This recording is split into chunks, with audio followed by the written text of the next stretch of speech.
Supir nak ajak kita mai kenal dengan gapo ni. Hak ni nah, orang tani kita panggil batai wali. Pahit sangat ni, buat turun kecil manis pun boleh.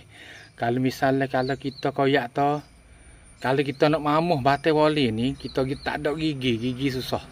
Kita ambil daun dia ni. Daun batai wali ni boleh selah. Ni daun dia nah. Dah dia pasal ni besar sikit. Ha ni hak kita ambil hak kecil-kecil, hak lemuk-lemuk ni. Bismillahirrahmanirrahim. Bismillahirrahmanirrahim. Daun batai wali pahit sama dengan batai wali juga. Nah, sebi mamuh daun batai wali. Mamuh untuk gapo? Kita mamuh 2 hari sekali ataupun 3 hari sekali. Untuk gapo tu? Buai kencing manis dalam darah kita boleh.